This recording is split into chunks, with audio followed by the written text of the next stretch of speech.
Our ambassador today is Kevin Wilson of Warner Robins, Georgia. Celtic culture has been a part of Kevin's life since day one, or even earlier. His dad served in the Air Force, and he and Kevin's mom were stationed in Scotland, living in Rosehearty for a time before Kevin was born. Later on, the family was stationed in England for about 3 years.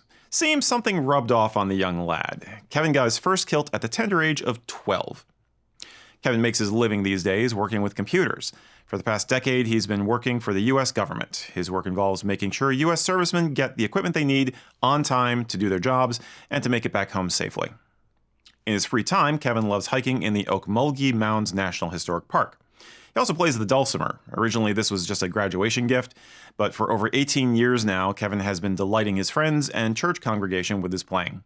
Kevin can claim membership in 3 clans, Wilson, Gunn, and Morgan, that is Mackay. He currently owns kilts in 2 of those tartans and is saving up for the 3rd. Kevin says for him, his heritage means resilience. My family came to the U.S. from Scotland because they had to start over. Because they wanted to fit in, they had to let go of their old culture and blend into the new one. Despite my family forgetting most of their heritage, I was able to find it again, and now I wear a kilt every day to remind me of the courage it took my ancestors to board a ship going over to an unknown land to start over. Kevin knows a lot about resilience because he has cerebral palsy. In case you don't know, the core of this disorder is that the brain and the body don't really communicate with each other very well. Now, most people assume that this means Kevin is confined to a wheelchair and that he can't speak. However, this is not true at all. Cerebral palsy comes in many different forms. In Kevin's case, he is able to walk, but does have days when he needs to use a rollator or a cane so he can get through the day and get his work done.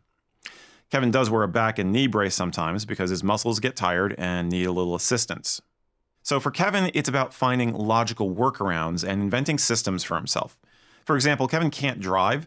If he wants to go somewhere, he basically needs to get an Uber or have a friend drive him. The way he puts it is, the best way to describe an average day for me is to say that it's a marathon. I put on my quote-unquote armor, my back brace and knee brace, and make sure I can get through the day and still have energy to relax and enjoy a break from work.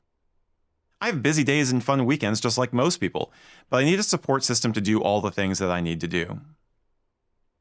My disability is a part of who I am, but it does not define who I am.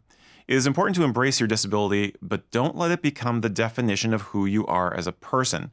Always remember that you are a wonderful human being who is loved and deserves to be loved. So how do kilts fit into this life? Just fine, thank you very much. Like any gent who's gotten into Highland dress, Kevin says the one thing he loves best about kilts is the pop effect. As he puts it, you go out in public wearing a kilt and people are drawn to it. When people see me, they go, wow, that is sharp. Even when I'm wearing all my braces and using my rollator, the kilt is still the first thing they notice. You gotta love that. I asked Kevin what his advice for a newbie getting into kilts would be, and he gave me what may be the best, most straightforward advice I have ever heard for these interviews. That is, don't let someone else define your normal. And that is actually Kevin's personal motto, by the way. I learned quite a few things from Kevin, like there are some simple things that people take for granted that he needs to be more tactical about. We agreed that ensuring accessibility and accommodations in public spaces is very important. While any given person with a disability is a unique individual, there are common sense baseline things that our society can and should do to help everyone. And that also means raising awareness. For instance, did you know that July is Disability Pride Month? National Disability Independence Day is celebrated every year on July 26th. It commemorates the signing of the Americans with Disabilities Act, the ADA, in 1990. This civil rights law has had a life-changing effect for many people. Today, 1 in 4 Americans with a disability can access and participate better in their workplaces and their communities because of this law. So during July, and especially around July 26th, parades are held nationwide in cities including Los Angeles, New York, and San Francisco. Visibility really matters. As Kevin puts it, I want to bring more awareness to this day because it embraces the whole community, not just a small part of it.